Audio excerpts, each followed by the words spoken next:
being summoned into a world is hard enough. But Naofumi had to become a hero that would all start off as a monster. Someone that would be banished, someone that would be thrown out as if they were nothing. Naofumi saw it this way, but didn't care. He pushed himself. He made it so that he could protect the ones he cared about, and he even began to make some friends along the way. During this time though, Naofumi gained a ton of power, stronger than anybody has ever seen in a long time, and he went heads up with a very strong person that came out of the wave. But even with protecting the other heroes, even with protecting the kingdom that basically threw him out, he would still be crucified. And there's one thing he'll need to handle. One thing he'll need to handle with his party. And that's basically dealing with the Three Heroes Church. The Three Heroes Church has been a problem. And it's been a problem that is present all around. The fact that they are corrupted and that many others as well in the Melromark kingdom are corrupted too, leads Naofumi down the pathway of trying to save his party, trying to save the people that are actually backing him. The queen supposedly is on his side. The little princess, or the youngest princess, by the name of Melty, is as well. But what would happen if he's not able to defend this kingdom? What would happen if he's not able to shut down this church? Well, we're about to find out right now on the finale of What If Naofumi Was the Legendary Slime Hero. I'm not going to waste much of your time.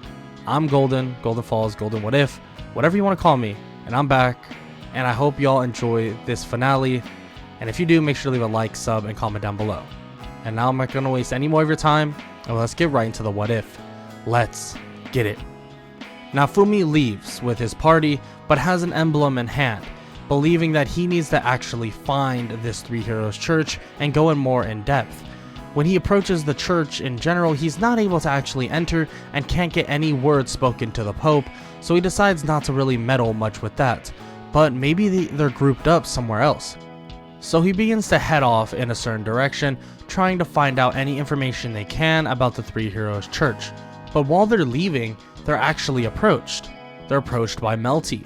Melty and a bunch of knights approach them. Melty asks if he could please reconcile with the king, that the king is luckily fine, and Naofumi says that he knows that he's fine because Naofumi decided not to kill him, basically out of respect for the queen and the youngest princess. Melty just wants them to reconcile, that they're not going to be able to fend off the waves if they're not on the same wavelength. And unfortunately, Melty's words will not get across. But I will say, something horrible would have happened if Naofumi wasn't there. That's when one of the knights is about to plunge his sword into Melty, but Naofumi immediately blocks it with his body, and it shatters on impact. Naofumi tells Rautalia to round them up, and she immediately begins to slice at them, dice them up, and more or less just defeat all of them in an instant movement, tying them all up and basically asking questions. They continue to bombard them with questions until they finally admit that Melty, her sister, set this all up. Naofumi is pissed to hear this and looks toward Melty and asks where her mother is. The queen. Yeah, I know where she is. Okay, we're taking you to her. I'm getting you out of here. I'm not gonna deal with this. Naofumi then takes Melty away, and frankly he wanted to speak with the queen far before this, so this would be a good chance to do so. When he arrives, he begins speaking with the queen about the Three Heroes Church and various other things as well, but they don't really know the location of the Three Heroes Church at the moment. If they're not at obviously the church, then where would they be? Maybe they're starting something, setting something up, but Naofumi doesn't have the time to just search around forever, and since the queen doesn't know, he can't do much about it. He then asks if he should leave Melty with her, but she says that's not a good idea, that over here is not that safe either, and frankly with a hero would be the safest. Naofumi reluctantly agrees and says that she is going to be taken to Shield Frieden, and that they're going to go over there at least in the meantime, but until they can figure out their next move. And the queen is fine with this, saying that that's a good idea, and she's just glad that he visited her because she was worried, especially with all the rumors that was going around. And Naofumi says that most of them aren't rumors, that he's gone through hell, more or less. So they end up leaving the queen as she apologizes, but he says that there's no reason for her to apologize. He then heads over to Shield Frieden, but there are knights everywhere, tons of them. So he has to lay low, and they come across this building, and it seems to be owned by a nobleman by the name of Van Richnott. But Naofumi begins to basically tell everybody to go inside the building, and he would meet them there after. So Naofumi decides to leave quickly and meet up with the army of people, including the 3 heroes that are actually trying to hunt him down currently. He throws something to Ren, and they question what he's even doing, but he explains that whatever Malty is telling them, they're all lies. Mine is a vindictive person, and it's pretty obvious, and all she wants to do is manipulate them into doing what she wants. But Mine just tries to get away with it with her quote-unquote sweet talking and basically the heroes being idiots. But Ren and Itsuki actually think for themselves and begin to look at the emblem. The 3 Heroes Church? What's going on with them? Naofumi shouts out and tells them that they need to figure it out, that he's trying to figure it out as well, but frankly he doesn't have the time for it, not right now when they're getting chased down. He then shrugs and tells them that he hopes that they find the way to do this and do it properly. He looks at Motoyasu and tells him to be careful, because you'll never know when she'll stab you in the back. He then melts into nothing as if he was just a clone, in which he wasn't, but he definitely was able to divert where he was pretty quickly, turning into just mush and disappearing into the ground, and he's gone and immediately back at that house once again. He introduces himself officially to Van Richnott and thanks him for all the help and apologizes for the trouble, but he says that it's completely fine and says that it's really no problem. So they decide to stay there for the night, get some rest and relax, but what they didn't know is that someone by the name of Rabier and many others would find them, take Melty away, and also take Van Richnott. Naofumi knows that this is bad. This is not good by any means. He's very worried, and he decides to head off to the kingdom, at least that's where they were taken, to try and handle what just occurred. When he arrives, he sees demi-human after demi-human at the front gates about to storm it. They're trying to break down, and Naofumi decides that he has a good idea. He approaches the demi-humans and transforms into his slime state, in which all of them are shocked. Oh my god, it's the legendary slime hero. It's only like once in 100 years that they come. No way. They're all shocked to see this, especially because it's very, very seldom that one of the heroes is summoned as a monster. And since he is basically known around by all the demi-humans, they respect him a lot. So he tells them not to worry, that they're going to go in and they're going to get Van Richnott back. They all begin to cheer and are happy to hear this, and they see Raphtalia as well, seeing that she is part of his party, and they're kind of jealous, saying that they're so proud of her though. Even with that said though, he says he's going to cut the gates for them. Once the gates are open, they don't need to fight, they just need to run around and be a distraction. And then right when they get Van Richnott out, they're going to help him out and just get him out of here as soon as possible. They all agree, and as Naofumi cuts the ropes open, they run through the doorway. They go storming the castle, making sure that they don't get hurt themselves, but they just stay away from all the guards, just avoiding and basically just make one big mosh pit, trying to just distract everybody, allowing Naofumi and his party to get into the kingdom relatively easily and find Van Richnott and Melty, seeing that Rabier is currently torturing him. This is terrible. Naofumi pins him up against the wall using multiple swords and just stabbing into his legs and arms, basically just pinning him down. He walks over to Rabier and is able to actually heal him relatively easily because of all the potions he has left over. So Rabier is just pinned to the wall, and then Van Richnott is fully healed. They take Melty back and ask her if she's okay, and apologizes that basically she was put in that such a situation, in which she says that she did it for their sake as well, and to not worry about it. So they stare at Rabier, and Raphtalia contemplates killing him, but doesn't.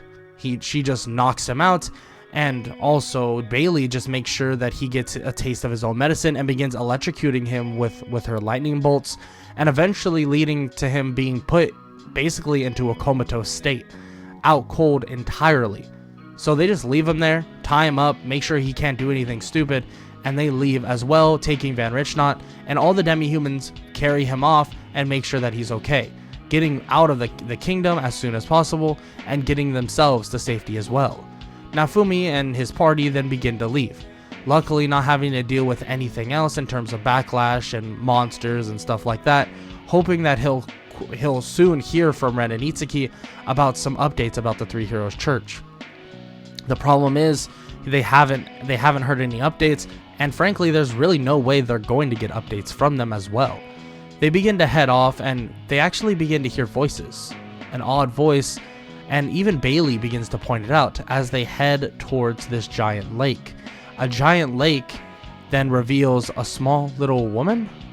She comes out of the lake and introduces herself as Vittoria. Vittoria basically brings them all to her sanctuary and begins explaining everything that's going on about the waves and about the heroes and about how they're supposed to be in different countries, in which she thanks Naofumi for actually taking that into account. Naofumi says it's fine, like he's trying his best here, but she does say that he needs to reconcile with the other heroes. Naofumi says that he doesn't have a problem with them. It wouldn't be hard. It just really depends if they are up for it, because frankly and recently they haven't been the nicest to Naofumi.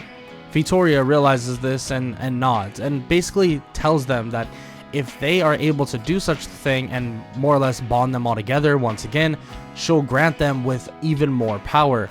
And Naofumi says that she doesn't even need to bribe them with something like that. She smiles after hearing this and taps him on the head and begins to actually enhance his power and everybody else's.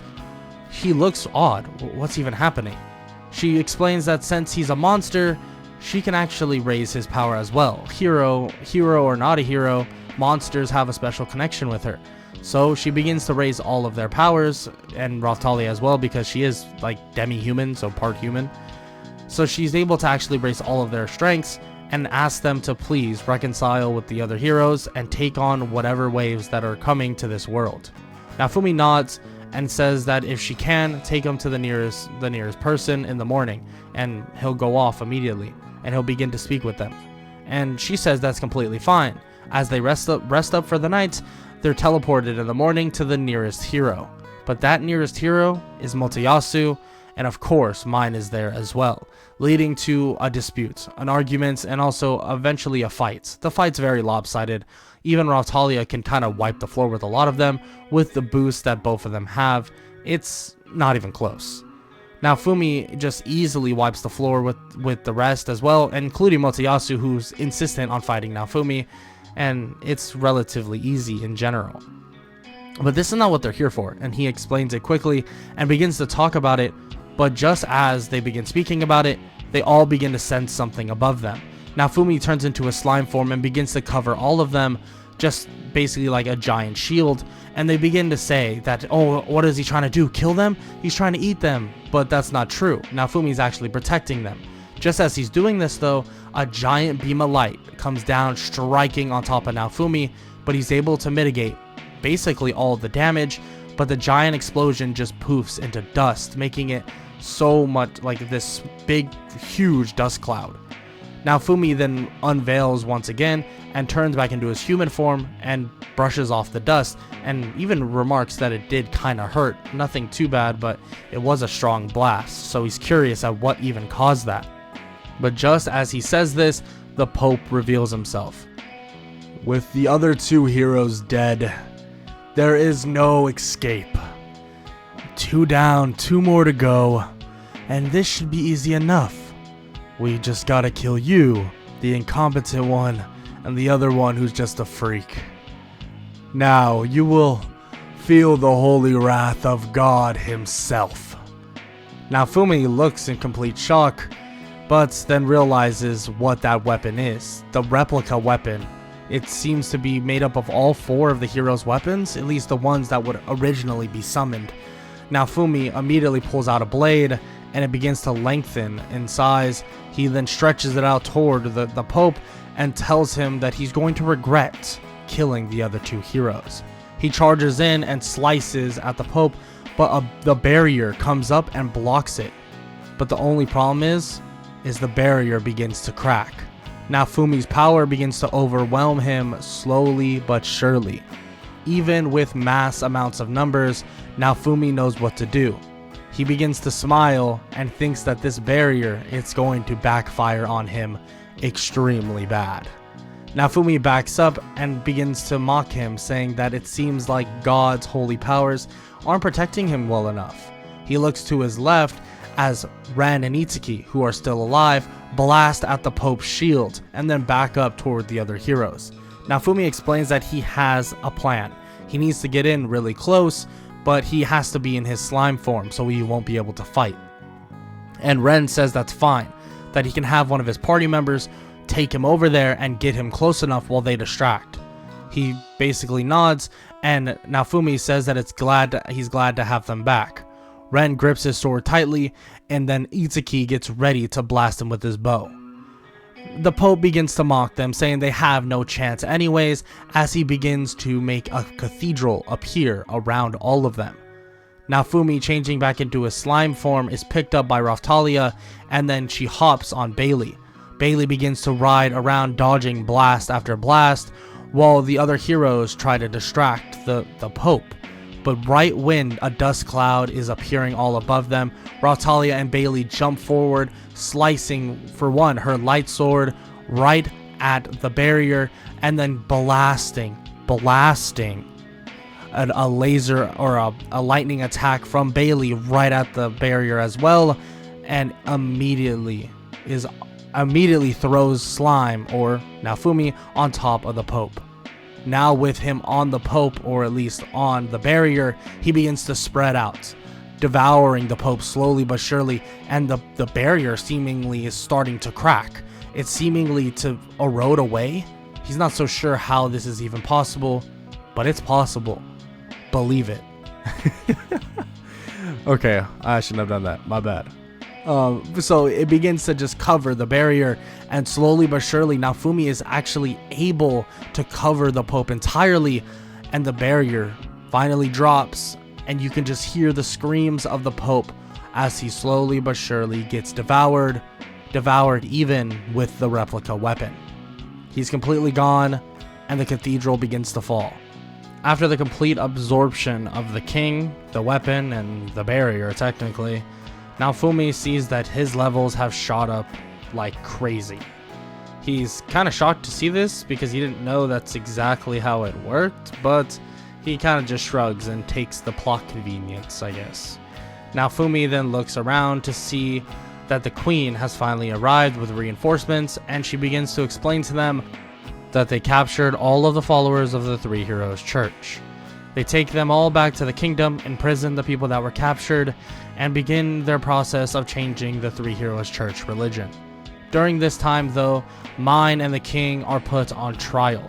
Naofumi then watches as they actually get the death sentence, but he tells her that that is a little too harsh in his opinion, stripping their royalty status, giving them new names like trash and bitch and whore and stuff like that are definitely suitable for him, and that he doesn't really mind at the end of the day. He just tells them to basically stay out of his way, that he doesn't want to deal with them, and frankly they don't like him and they haven't liked him in the first place, so just stay out of his way and then there won't be any problems. They agree to this, at least sort of. Obviously Mine won't always listen to this, and actually tries to poison Naofumi, in which Melty catches her in the act and basically scolds her for this. But during this time, Naofumi and the rest of the heroes are currently having a meeting. They question how Naofumi even got so strong, and he explains everything he's done and everything he did for his partners, and about the whole name thing, which he still doesn't really understand. They ask if they can just have him say their names, but he says that he doesn't think it works like that. That he's pretty sure that they have to be in his party, and then also they probably have to be part monster, or at least full monster, in which questionable for them being monsters or not, at least Motoyasu. But he doesn't say that out loud, obviously. The queen then just begins to explain that if there's no shortcuts in getting stronger, as Naofumi agrees and explains everything he did to get stronger himself, in which some of the heroes, or at least Motoyasu, isn't so happy about hearing his great way of getting stronger, and Ren and Itsuki believe that their ways are greater or better, but eventually they cave in to the idea that maybe they have to try everything. So luckily, that will begin happening, but it might be too little too late. Training just now about how they should have been training may be a little late in terms of the next wave, but you really never know. The queen then says that she has good news. Good news about, well, getting levels and leveling up. That there is a Calmira archipelago event coming up very soon, actually in the next day or so, that they're going to head off to, and that it's going to be a great way for them and their parties to level up at a rapid rate. All of them are happy to hear this. Naofumi thinking this would be a good time to have his party members get leveled up extremely quickly, so they decide to head off the next day. The next day, Naofumi's looking for a place to basically stay on his own, but can't find one, eventually leading him to actually staying in a room that is shared with some other people. 2 people actually, and he looks at them and tilts his head. You two seem familiar. I'm not so sure, but you do. This aura about you. You guys are pretty cool, huh? Naofumi just watches them as basically they're sweating at the fact that Naofumi almost caught them, but it is Lark and Therese. And they introduce themselves, in which they don't really believe that Naofumi is the real Naofumi, the monster hero, or whatever it is, the slime hero, that is one of the monsters that came to this world as a hero. But he kind of whispers to them and says that, well, originally he was a human in his world. So when he was summoned, he was turned into a monster, and now he can actually take this form, in which he thinks is a pretty good looking form. He likes the blue hair a lot. Naofumi just begins to talk about that, as Rautalia chats about stuff as well with them. After the boat ride is over, they talk about maybe training together, and they agree to the idea of training together, and later on that would actually occur. Naofumi and his party head off and begin to fight the strongest monsters they can possibly find, defeating as quick as possible and defeating monster after monster. But Naofumi is at like a level of 90 at this point. He doesn't even need these levels, but it's just kind of overkill. And for Rautalia and also Bailey, leveling up this much would be really beneficial, especially because they want to get higher and higher so they can make sure they can protect everybody from the waves and that it won't be a problem at all. Frankly, in this world, this is no video game, so being over-leveled will definitely help you. But also, you need to know the line between just power on levels and power on anything else, in terms of your weaponry, your mind, your common sense, which is a big thing for the other heroes. Naofumi continues this leveling, and eventually Lark and Therese join them, and Lark and Therese realize how outmatched they are compared to Naofumi. That this guy, he's so strong. He just seems so normal, but he's so strong. And they're even shown how strong he is when he basically covers their entire party when a giant monster tries to step on them, and he blocks it and completely negates all the damage. And Lark begins to think that their little plan might not even go to plan. Frankly, he's not so sure if his scythe can even negate all the defense that Naofumi is sending off. His scythe might negate defense, quote unquote, but this defense is different. It's a lot different. It's like percentage-based defense, as if it was negating damage, not negating damage based on a high defense stat. It's kind of odd. Everything it's doing, it's all based on a percentage. He has a low defense stat, but he blocks all damage based on a percentage. So will his scythe even work? He's not so sure. Maybe they're gonna have to take a step back. But Naofumi soon finds out that their element of surprise, quote unquote, is now gone. Well, that's because they find, during one of their breaks, a small temple with a dragon hourglass that says in 24 hours, the next wave is due in Calmira. So he goes off, tells the queen as soon as possible, and they get ship fleets out there immediately. Naofumi stands on guard, ready for them to fight, and begins waiting as the wave is about to start. He begins explaining that the fish monsters, at least the small ones, should not be a problem. He'll have Bailey jump into the water, and she'll use her electric moves or her lightning type attacks, and it should handle all the fish monsters relatively easily. And Rautalia and obviously Naofumi and the rest of the heroes can handle the boss monster, which is probably a fish, so it shouldn't be too hard. The wave begins, and immediately Bailey jumps in and electrocutes almost all of the small fish, and they make sure that nobody jumps in the water because they'll basically be fried human, which is not good. You don't want to just be fried human.